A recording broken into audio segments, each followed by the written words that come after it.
Bismillahirrahmanirrahim. Assalamualaikum warahmatullahi wabarakatuh. Selamat datang kembali di Fakta Sejarah. Sebelum kita masuk ke kisahnya dari Mas Samsudin Ibnu Rahmat, mari kita berdoa dulu. Bismillahirrahmanirrahim. Allahumma sholli ala sayyidina Muhammad sallallahu alaihi wasallam. Ini dia bagian berikutnya. Setelah Ibnu dibantu oleh Ki Brayat, Nyai Sari, dan Tunggeng, dukun itu pun ampun-ampunan. Ampun, maafkan saya, kasihani saya. Dan Ibnu pun berkata, ini nih biang keroknya, mau mencelakai saya ya mbah. Udah berumur bukannya tobat, malah berbuat jahat. Pengen menonyor kepalanya tapi takut kualat sama orang yang lebih tua. Mbah, ini diapain? Tanya Ibnu pada Ki Brayat. Orang seperti dia, jika dibiarkan, akan terus menimbulkan kerusakan. Habisi dia. Apa? Bunuh? Dia memang sudah berbuat jahat pada banyak orang, Mbah. Tapi sepertinya aku tak siap jika harus menghilangkan nyawa orang. Apa yang harus aku lakukan? Ibnu dihadapkan pada pilihan yang sulit. Mendengar perkataan Ki Brayat, Tunggeng tersenyum seperti menyembunyikan sesuatu. Bukankah orang bisa berubah jadi lebih baik, Mbah? Tanya Ibnu kepada Ki Brayat.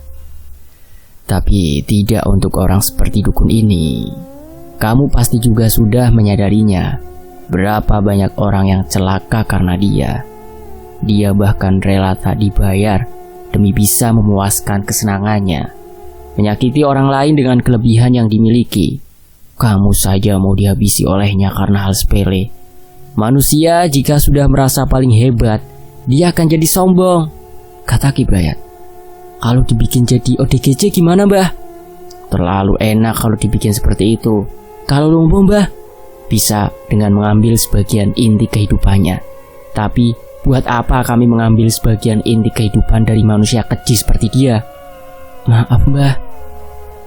Aku tak akan mungkin membunuh dukun ini. Udah tua. Biar dia merenungi kesalahannya selama ini dan bertobat. Asal jangan tobat tomat. Habis tobat malah kumat. Bagaimana kalau dia kembali mencoba menyerangmu, Nuk? Apa kamu tidak takut? Tentu saja aku takut, Mbah. Tapi aku punya Allah. Aku yakin dengan kita menghambakan diri padanya, Dia akan selalu melindungi kita. Dialah sebaik-baiknya penolong, Mbah. Tapi aku yang sering membantumu. Lah, aku kan tidak minta sama Mbah. Mbah adalah salah satu perantaranya. Itu atas izin Allah. Semua dari Allah. Dia pula yang menggerakkan hatinya si Mbah. Bukankah tiada daya upaya dan kekuatan melainkan pertolongan Allah, Mbah? La haula wala quwata illa billahil aliyil azim. Sudahlah, Ki. Anak ini memang anak yang lain dari yang lain. Meski dia bukanlah seseorang yang ahli di bidang agama, tapi dia selalu berusaha menjadi manusia yang dekat dengan Sang Pencipta dan bermanfaat untuk makhluk lain. Sia-sia kalau mau mengusir dia. Meski hidupnya dulu penuh penderitaan, dia bukanlah anak pendendam. Justru manusia seperti inilah yang harus disegani oleh manusia lain, kata Tunggeng menengahi. Aku hanya ingin melihat keteguhan hatinya, Geng. Tunggeng, sepertinya kamu pun mulai menyadari ya betapa istimewanya anak ini. Meski kadang aku suka gemes sendiri, kata Ki Brayat. Ibnu melongo mendengar percakapan mereka. Yelah, aku diuji. Umur kami panjang. Berbagai macam manusia sudah kami temui. Ada beberapa manusia unik yang keberadaannya menjadi daya tarik sendiri bagi kami. Tapi tak sedikit pula manusia jahat yang kejahatannya justru mendekati setan. Salah satunya manusia seperti dukun ini, kata Tunggeng.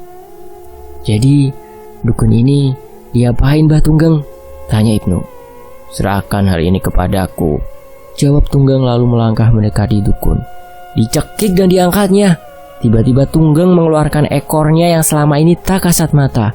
Ekornya sama seperti sengat kalajengking. Dihujamkanlah sengatanya ke arah jantung dukun. Dukun berteriak, tapi suaranya tercekat. Bruk! Tunggeng menjatuhkan dukun. Terlihat dukun mengerang kesakitan sambil meremas dada sebelah kirinya. Jantungnya terasa seperti terbakar selama beberapa saat. Hei manusia terkutuk, sekarang kau tak boleh menggunakan ilmumu. Jika kau memaksa menggunakannya, bisa yang aku tanamkan di jantungmu akan menyebar ke seluruh tubuhmu. Perlahan kau akan merasakan tubuhmu seperti terbakar. Tubuhmu menghitam dan kau akan mati. Bunuh saja aku. Bunuh aku. Dukun mengerang. Lakukan sendiri dengan caramu yang keji. Mbah Tunggeng hebat, kataku. Itu salah satu kehebatanku. Dan jangan memanggilku Mbah, panggil aku Tunggeng. Aku tidak setua Ki Brayat. Ki Brayat mengangkat sukma dukun lalu melemparkannya ke atas kembali ke tubuh aslinya. Buak! Tubuhnya terhempas memorak-porandakan ruang prakteknya lalu tak sadarkan diri. Alhamdulillah, sudah beres kan Mbah? Sekarang kembalilah ke ragamu dan jaga dirimu baik-baik, Nuk. Setelah berterima kasih, Nisari dan Tunggeng menghilang bersama dengan hembusan angin. Beberapa saat kemudian, Ibnu tersadar dalam kondisi masih duduk bersila. Entah kenapa dia merasa ada hal yang sangat penting yang terlewatkan. Tanpa disadari, ada dua pasang mata yang dari tadi mengawasi Ibnu yang tertidur dalam keadaan duduk di teras. Salim terjaga karena mendengar suara berisik seng yang beradu. Anginnya kencang sekali. Menyadari Ibnu tidak ada, Salim bangun akan membuka pintu. Dari celah kain penutup jendela, terlihat Ibnu tertidur dalam kondisi duduk di teras. Lah itu Ibnu, apa yang dia lakukan? Ngapain tidur di situ? Duduk lagi. Jangan-jangan kaget lihat kuntilanak lalu pingsan terduduk kayak Rosikin kemarin. Merasa takut, Salim lalu membangunkan Rosikin. Pak, berangkat sekarang Pak. Masih gelap nih, belum juga adzan subuh. Gerutu Rosikin sambil sedikit terjaga. Hei, siapa juga yang ngajak ambil bebek? Tuh lihat, apa yang terjadi sama Mas Ibnu di teras? Rosikin melonjak dan mengintip dari jendela. Sana periksakin. Rosikin membuka pintu.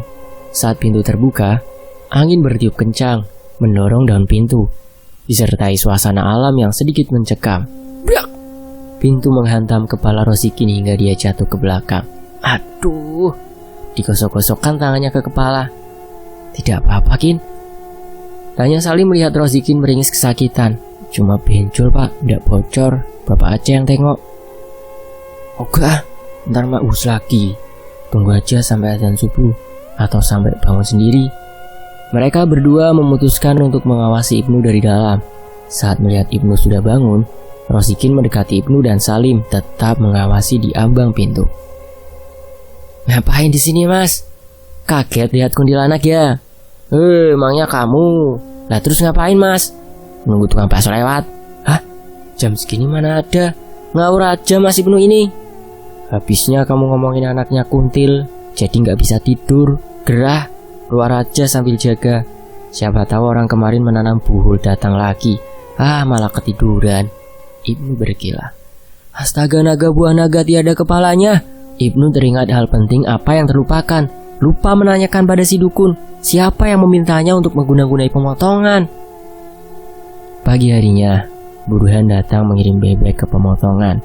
Bebek diturunkan oleh salah satu pegawainya dibantu Rosikin. Ada Darman di sana tanpa Arif. Arif sedang mengunjungi kerabatnya di kota sebelah. Mas Ibnu kemana Lim? Tanya Darman. Masih tidur setelah sholat subuh tadi Mas. Semalam begadang, berjaga di teras. Kalau yang naruh guna-guna datang lagi. Tadi bilang kalau mulai motong minta dibangunin. Udah biarin aja istirahat dulu. Biar sebangunnya aja ya. Tiba-tiba kejauhan nampak Denny naik motor masuk ke pemotongan. Ada sedikit raut ketegangan terukir di wajahnya. Tanpa basa-basi ditemuinya Darman dan diajaknya agak menjauh dari yang lain.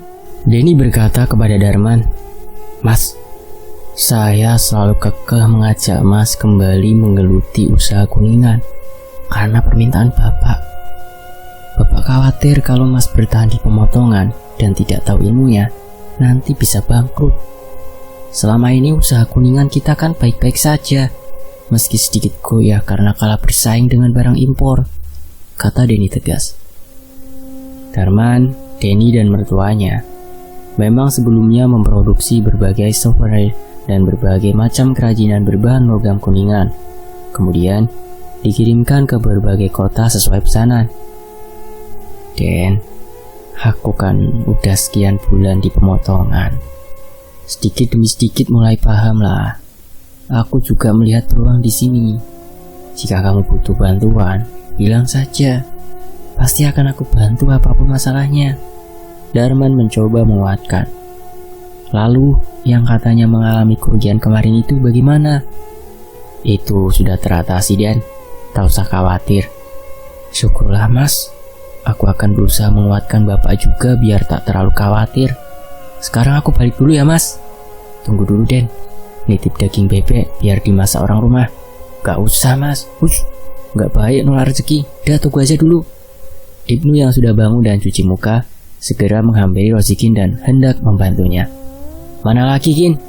Sudah beres, tinggal motong, Mas. Bentar lagi ibu-ibu juga datang. Burhan yang sudah selesai menulis nota lalu menyerahkannya kepada Darman. Darman terlihat sedikit kaget dengan nominal yang tertulis.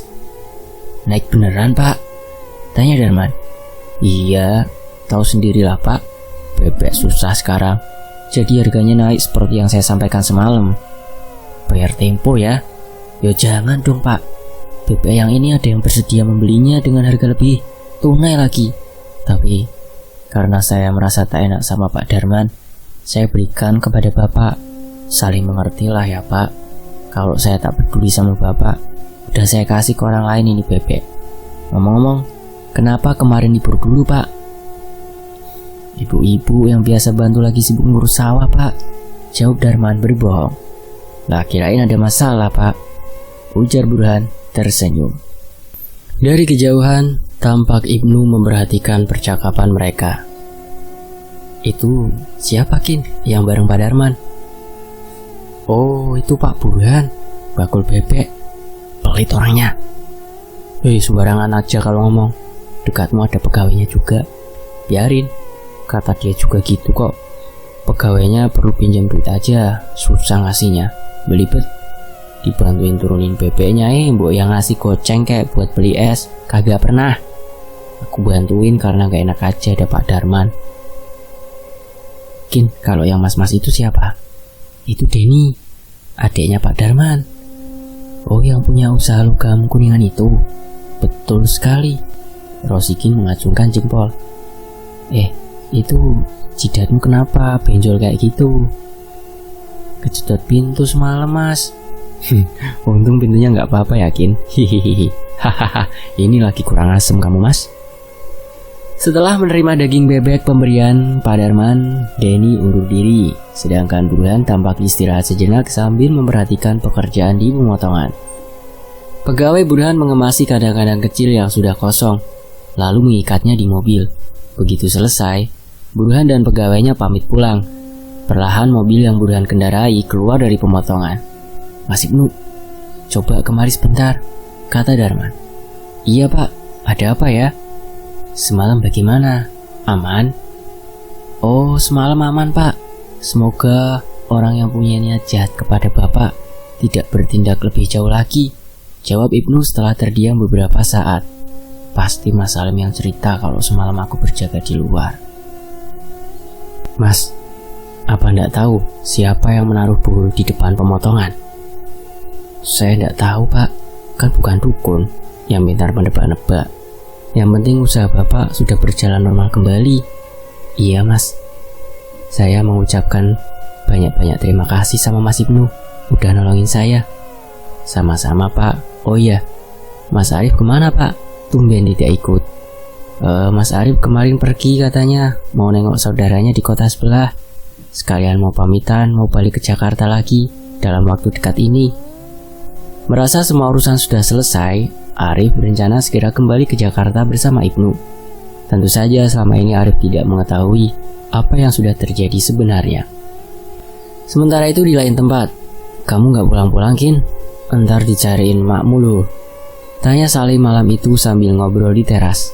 Suntuk Pak di rumah. Besok deh pulangnya. Mas Ibnu kapan balik ke Jakarta? Rosikin menoleh ke arah Ibnu. Kayaknya sebentar lagi, jawabnya. Sebenarnya saya tuh masih penasaran Mas. Siapa yang mencoba mengganggu usaha Mas Darman? Kata Salim. Tak usah diambil pusing Mas Salim. Intinya hal itu sudah beres. Moga aja orang itu menyadari kesalahannya dan tak main dukun lagi. Sekarang kita tidur aja, kata Ibnu bangkit, lalu masuk ke dalam. Mereka bertiga pun masuk dan tidur. Malam semakin larut. Keheningan malam mengiringi helaan nafas tiap insan mengarungi dunia mimpi. Tapi ternyata ada seseorang yang punya niat jahat malam itu. Dia mencoba menerobos pagar seng yang terlebih dahulu sudah dirusaknya. Terlihat dia membawa sebuah jerigen berisi bensin. Begitu sampai di area pemotongan, diguyur-guyurkannya bahan bakar ke sekeliling dinding dan beberapa bagian bangunan yang berbahan kayu. Tak lupa bangunan kecil terpisah yang menjadi tempat tidur pun juga diguyuri bensin. Mendengar suara langkah kaki dan aroma bensin, Ibnu terbangun. Ada orang di samping. Bau bensin lagi. Waduh, jangan-jangan. Ibnu mencoba membangunkan Rosikin. Rosikin yang kakinya ditarik oleh Ibnu pun terbangun.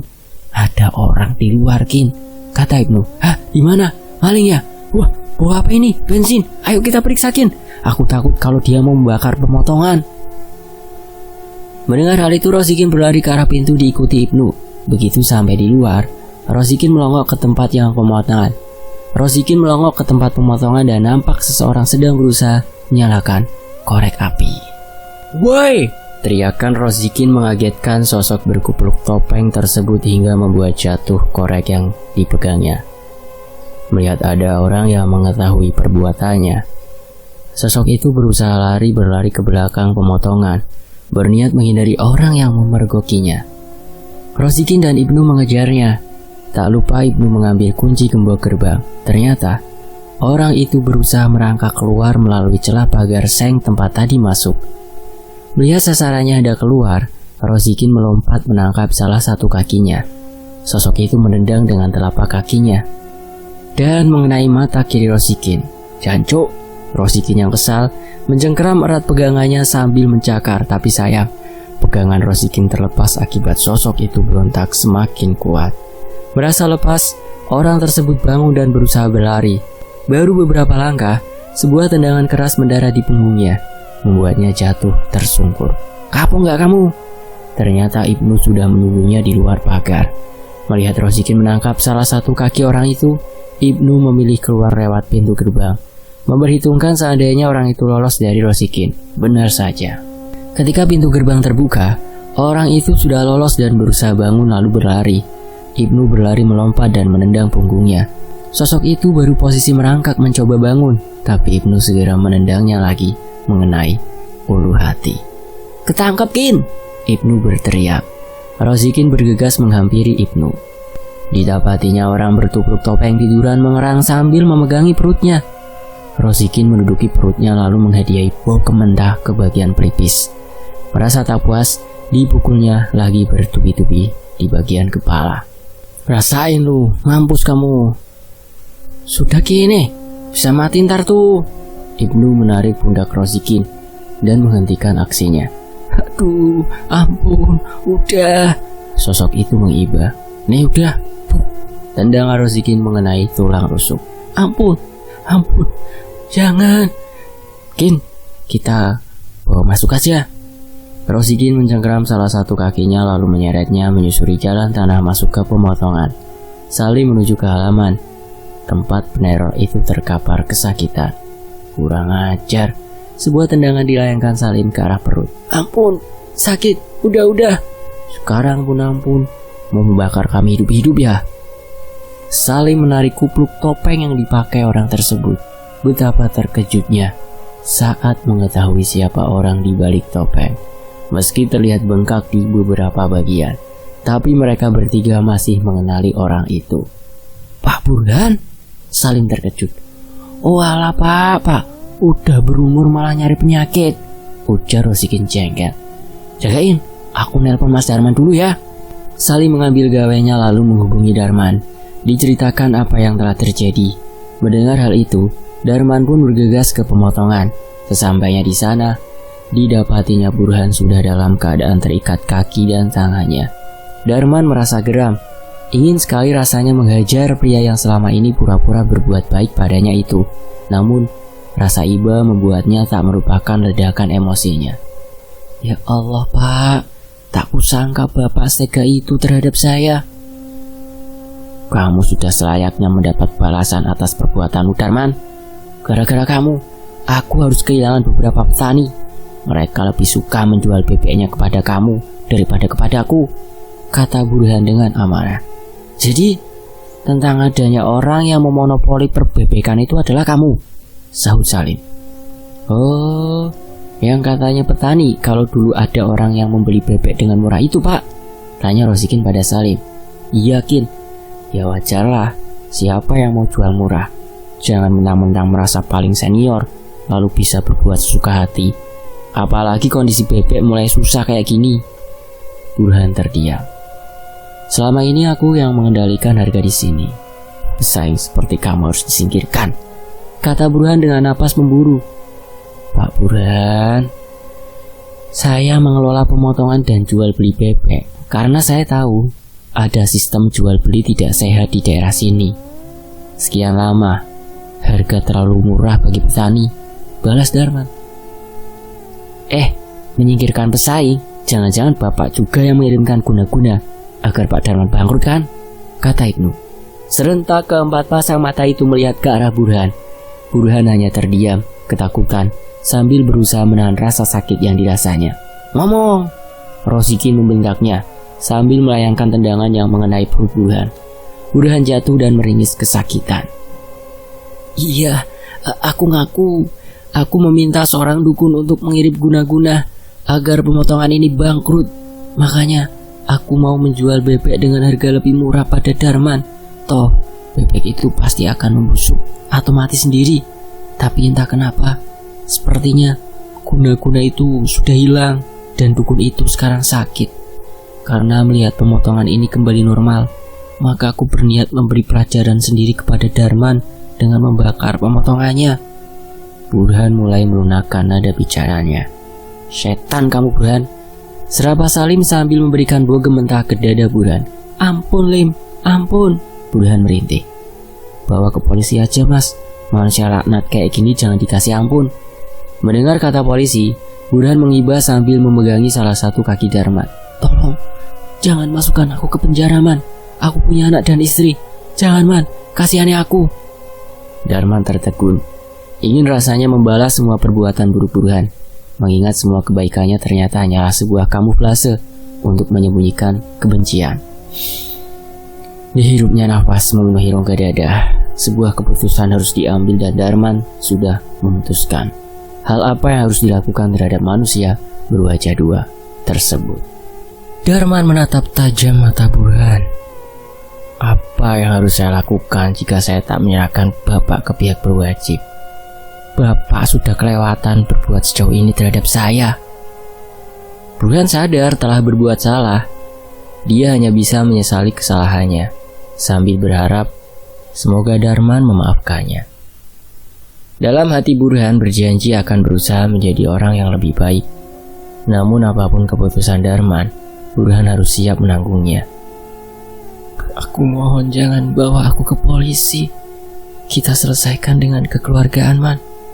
Aku akan membayar denda yang kamu limpahkan. Tapi jangan penjarakan aku, kata Burhan lemas. Nafas yang Darman hela terasa berat. Sesaat dia ragu. Terbayang anak-anak dan istri Burhan. Bagaimana perasaan mereka saat mengetahui kepala keluarga mereka harus mendekam di penjara?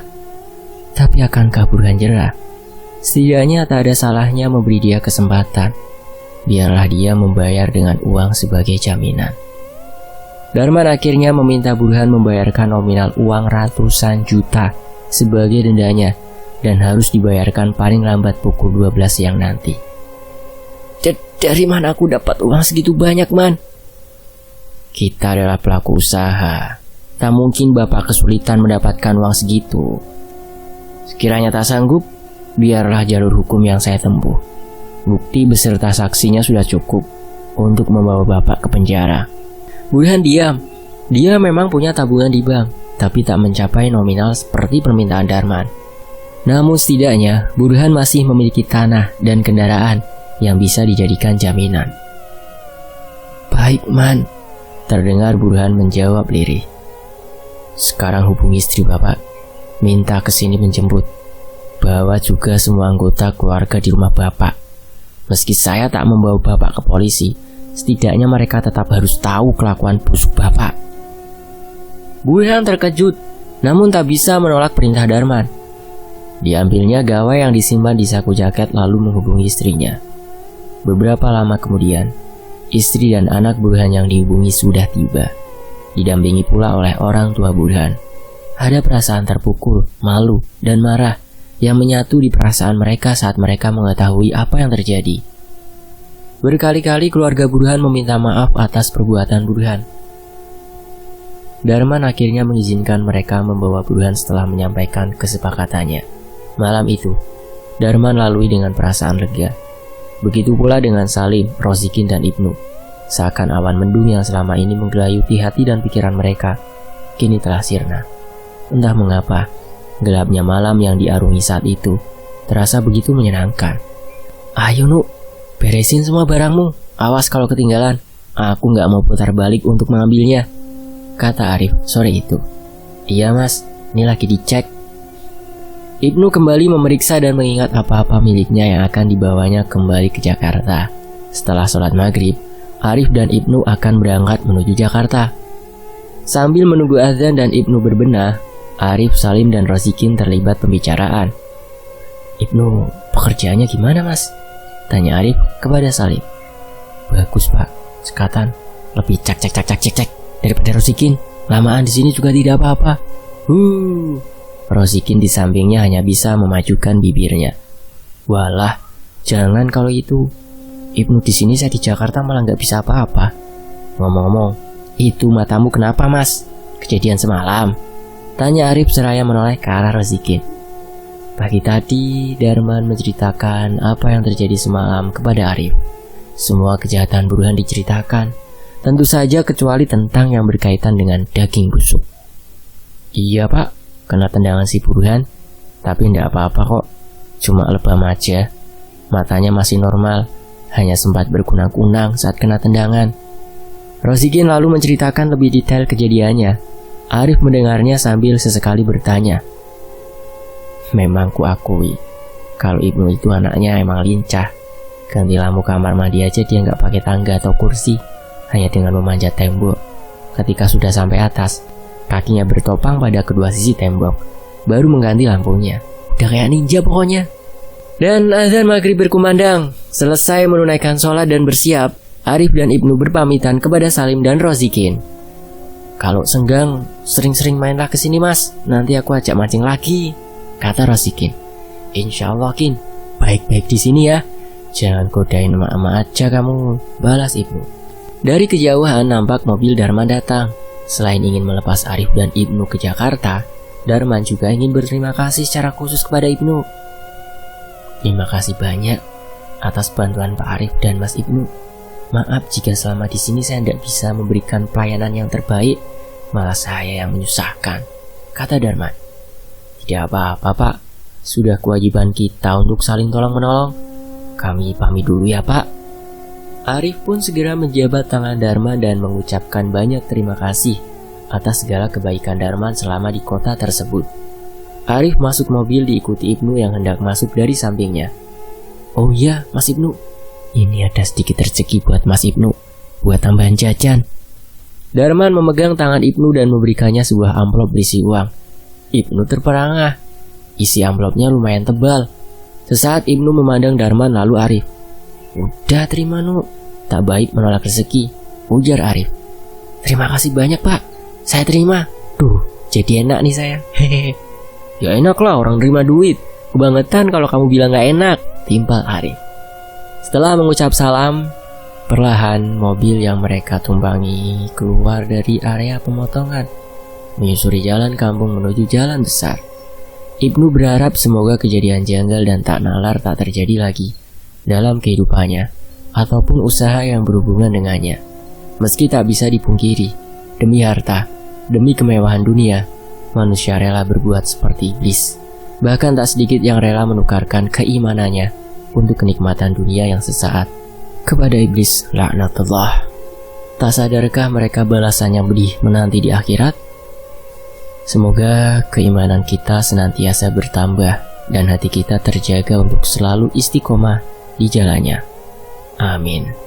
Dan kisah ini selesai. Dan ini adalah point of view atau sudut pandang dari Burhan tentang Pak Darman. Seperti ini ceritanya. Darman, aku mengetahui nama itu dari beberapa bakul pasar. Mereka bercerita tentang adanya seorang yang belakangan ini memborong bebek dari beberapa bakul kecil di pasar.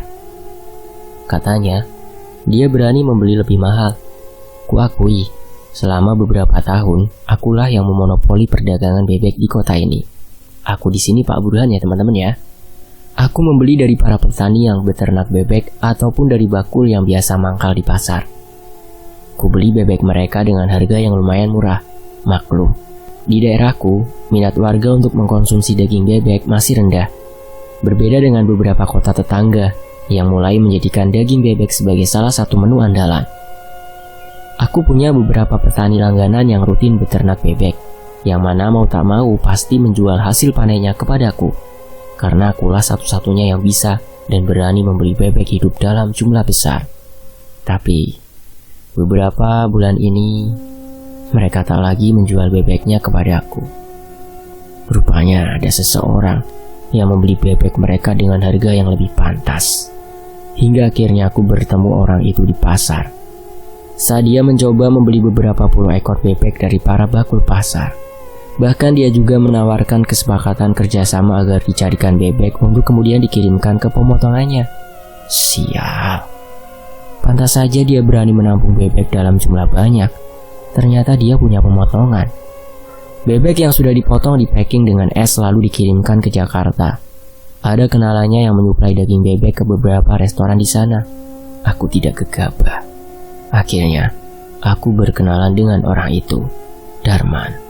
Pria yang baru menggeluti dunia perbebekan dan membuka usaha pemotongan. Di depannya ku simpan rapat-rapat kekesalanku padanya karena sudah kuanggap mengganggu ladang bisnisku.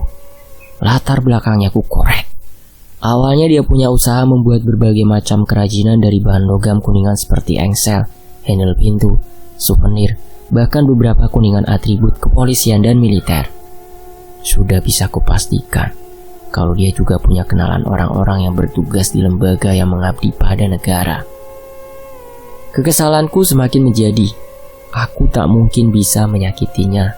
Lebih kesal lagi ketika aku mengetahui bahwa para petani mulai menjual langsung bebeknya kepada Darman. Aku pun terpaksa menaikkan harga beli bebek dari bakul dan petani, karena aku juga tidak mau tidak mendapatkan pasokan bebek. Aku juga menyudutkan para petani agar tidak pernah menceritakan memonopoliku kepada siapapun dengan mengungkit jasaku pada mereka saat mereka kesulitan menjual bebek. Iya, para petani dulu menernak bebek karena untuk diambil telurnya. Jadi saat bebek mereka sudah tidak produktif, mereka harus menjual bebeknya dan menggantinya dengan bibit bebek baru. Bebek yang sudah tidak produktif itulah yang disebut bebek afkir. Di sanalah aku berperan bak pahlawan bagi mereka. Ku beli bebek mereka dengan harga murah dan ku jual di kota lain dengan harga tinggi. Siapa suruh jadi orang bodoh? Aku tertawa puas. Dengan adanya keberadaan pemotongan Darman, para petani mulai beternak bebek berdaging. Bebek muda jantan yang secara khusus dipotong dalam usia belum sampai 35 hari. Parahnya lagi, dia juga mau menerima bebek afkir dari petani. Aku semakin geram. Namun aku tidak bisa secara terang-terangan menunjukkan kebencianku padanya. Di musim hujan, bebek mulai susah dan rentan penyakit. Daya tahannya lebih lemah dibanding ayam, jadi lebih gampang mati. Sehingga hanya sedikit petani yang berani beternak bebek. Lainnya lebih fokus mengurus pertanian daripada mengurus bebek dan berisiko mati, yang akhirnya pasti membuat mereka merugi. Aku diam-diam mendekati petani yang beternak bebek lalu membelinya dengan sedikit lebih tinggi dari Darman. Aku sedikit puas melihatnya kelimpungan mencari bebek. Di saat-saat seperti itu, aku berpura-pura baik. Kutawarkan bebek dengan harga normal. Meski aku harus kerja bakti hanya dengan balik modal, tapi tak apa. Aku harus mendapatkan kesan dari Darman kalau aku adalah orang baik. Padahal di balik itu semua, aku sudah merencanakan sesuatu untuk Darman. Sesuatu yang keji. Aku sadar tak bisa menyakiti Darman secara langsung, tapi aku tidak kehabisan cara. Lewat kenalanku, aku dipertemukan dengan seorang dukun. Aku minta tolong pada dukun itu agar usaha Darman bangkrut dan gulung tikar. Besar harapanku padanya, karena dia adalah dukun yang terkenal sakti. Setelah aku menceritakan semuanya, dukun itu memberikan sebuah bungkusan yang entah berisi apa. Tanam bungkusan ini di sekitar pemotongan itu. Selanjutnya serahkan semuanya padaku. Akan aku buat bebeknya mati atau dagingnya membusuk. Begitu pesannya padaku. Suatu malam dengan sembunyi-sembunyi aku menguburkan bungkusan dari dukun itu di depan pemotongan sebelah kiri. Benar saja. Beberapa hari kemudian pemotongan Darman bermasalah lalu berhenti beroperasi. Puas dan senang rasanya. Tak sampai di situ. Aku dekati Darman dan aku bujuk agar mau membeli bebekku dengan harga lebih murah dibandingkan yang lain. Aku yakin besoknya bebek itu pun pasti akan mati tanpa alasan yang jelas. Bodohnya, Darman termakan omonganku. Aku semakin senang saat Darman menghubungiku dan mengabarkan menghentikan kegiatan pemotongan. Dugaanku benar. Bebek yang aku kirim ternyata mati. Benar-benar top markotop dukun sakti itu. Kini aku kembali menguasai bebek para petani dan bakul. Tapi kesenanganku tak berlangsung lama. Beberapa hari kemudian Darman mengatakan bahwa pemotongannya sudah siap memotong lagi dan aku diminta untuk mengirim. Apa yang terjadi? Bagaimana mungkin? Apakah bebek yang dipotong Darman tidak lagi bermasalah? Apa ada seseorang yang menemukan bungkusan yang aku kubur? Kalau iya, siapa? Dan bagaimana bisa menemukannya? Memikirkan hal itu membuatku geram. Besoknya aku mengirim bebek ke tempat Darman. Kulihat ada seorang karyawan baru. Dari keterangan yang aku peroleh dari salah satu karyawan Darman, dia bernama Ibnu. Datang dari Jakarta. Begitu dia di pemotongan, semuanya kembali normal. Entah kenapa kecurigaanku mengarah padanya. Meski dia datang dari Jakarta, aku yakin dia pastilah berasal dari daerah lain, bukan orang kota. Diam-diam aku memeriksa tempat aku mengubur bungkusan dari dukunku dan terlihat bekasnya seperti sudah digali orang. Tidak salah lagi, bungkusan itu sudah diambil dan dibuang. Saat sampai rumahku, hubungi kenalanku dan menanyakan tentang dukun yang kemarin aku minta mengguna-gunai usaha Darman. Justru akulah yang terkejut. Katanya dukun itu sakit. Pagi hari ditemukan dalam kondisi terkapar lemah di ruang prakteknya. Bahkan berkali-kali dia mengucap kata, "Tobat!" Dan dia bilang berhenti menjadi dukun lagi. Kenapa bisa begitu? Tanyaku di sambungan telepon. Sepertinya Mbah Dukun kalah saat menghadapi seseorang. Orang itu kayaknya lebih hebat dari Mbah. Masih untung Mbah masih selamat, tapi ya itu, dia kapok dan tidak bisa buka praktek lagi. Jawab kenalanku. Malamnya aku bertekad akan bertindak sendiri, membakar pemotongan Darman. Naas saat aku melancarkan aksiku, aku terpergok oleh Rosikin dan si karyawan baru. Aku lari dan bisa meloloskan diri dari tangkapan Rosikin setelah aku menendangnya. Baru saja aku bernafas lega merasa sudah bisa lolos, sebuah tendangan mengenai punggungku dan membuatku jatuh tersungkur. Ternyata itu adalah ulah Ibnu. Aku tertangkap dengan sekujur tubuh yang babak belur. Darman datang dan memutuskan akan nasibku. Aku pasrah. Aku sadar akan semua kesalahanku. Aku hanya bisa mengharap belas kasih Darman agar tidak membuatku mendekam di balik jeruji. Beruntung, Darman tidak membawaku ke polisi, namun aku diwajibkan membayarkan uang sebagai denda atas semua perbuatanku selama ini terhadapnya yang jumlahnya ratusan juta. Siang hari dengan didampingi keluargaku, aku mengantarkan uang jaminan tersebut ke rumah Darman. Uang tersebut hasil tabungan dan menggadaikan surat tanah. Ini semua menjadi pembelajaran untukku. Aku berjanji, aku akan berubah dan berusaha menjadi orang yang lebih baik lagi. Tamat ya, sudah tamat pokoknya. Terima kasih banyak atas semua dukungannya ya. Dan sampai jumpa di bagian berikutnya. Kan udah tamat ya. Jadi sampai jumpa di kisah lainnya. Terima kasih Mas Ibnu, terima kasih teman-teman. Wassalamualaikum warahmatullahi wabarakatuh. Tetap di